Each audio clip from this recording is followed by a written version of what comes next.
Okay, so now we are going to take a moment to spread out, get our book, find a good spot, and we're going to read for stamina. We're going to read to self. So I'm going to set a timer. We're going to see how long we can read without any disruptions. Okay. So get ready. Read.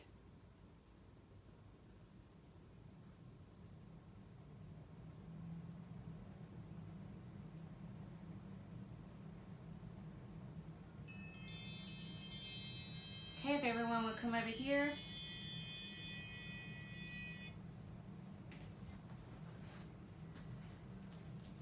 Okay, so we made it to 3 minutes. Very good for your first time.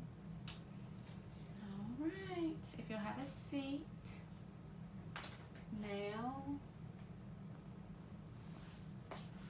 we are going to learn how to pick good fit books.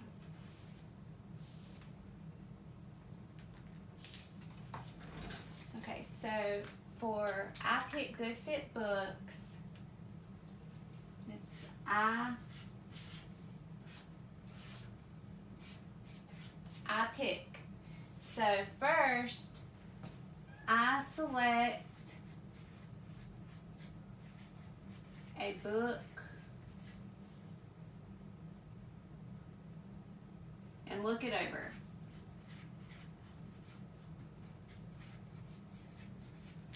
Okay, so picking books is kind of like picking shoes. So you're gonna pick the book and you're gonna look it over and say, okay.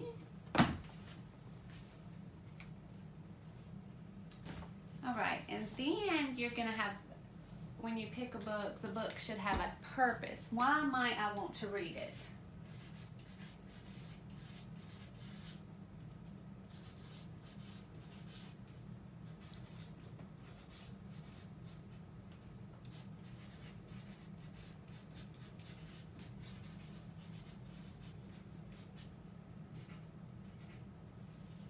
Purpose.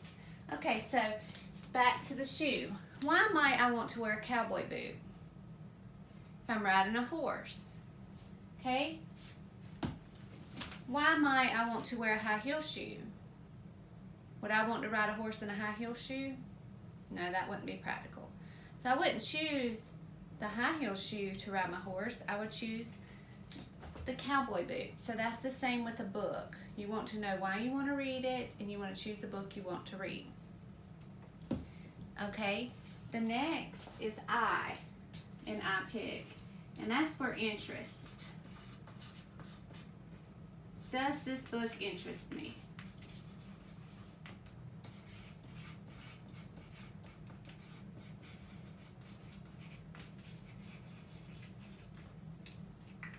Okay, so in my bag, we've got a cowboy boot, a high heel shoe, flip-flops, tennis shoes. So you probably wouldn't find a pair of bowling shoes in my bag because bowling's just not something that interests me.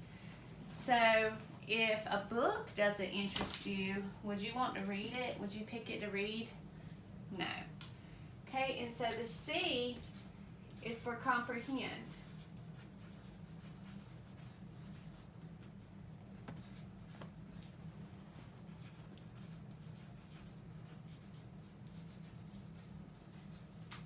So when you pick a book, you're going to flip through it,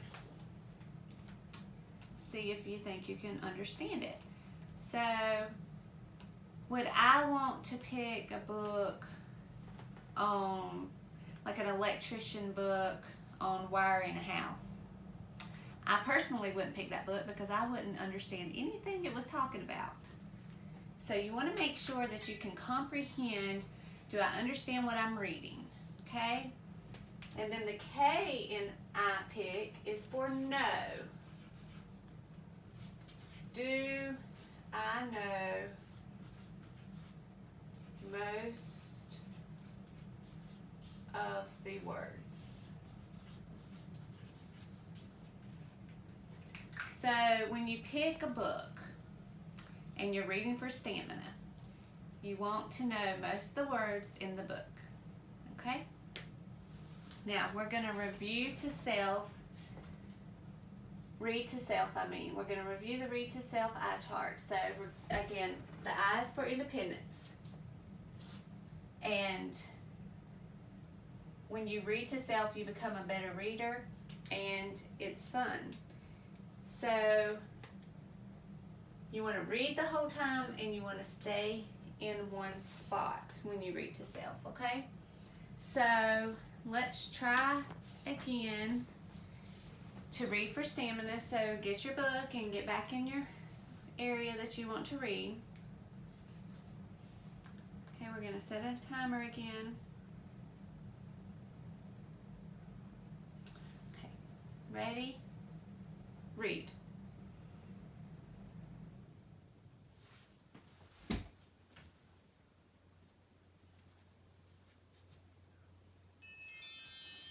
All right, good job. Can y'all come over? So we've made it to 4 minutes. That is so good. We met our goal. Okay, so let's have a seat. And now we're going to learn about how to read to someone. So when you read to someone, you're going to get in pairs and have your book. And whoever's doing the reading is reading from the book. And the person who is not reading should hold the check mark. This check mark means check for understanding. So if you're holding the check mark when your partner gets finished reading that page, you want to stop and talk about who and what the story's about. You want to check for understanding. So I'm going to demonstrate this. So I'm going to give Caroline the check mark. And after I read the page, she's going to tell me who and what the story's about. The day she was born was the happiest day in her parents' lives. She's perfect, said her mother. Absolutely, said her father. And she was. She was absolutely perfect. Her name must be everything she is, said her mother. Her name must be absolutely perfect, said her father. And it was Chrysanthemum. Her parents named her Chrysanthemum. So then it's Caroline's turn to do what? Tell you what it's about. Okay, and what was it about? This little girl named Chrysanthemum, or a little mouse, and she was just born, and her mom and dad loved her name. Good job.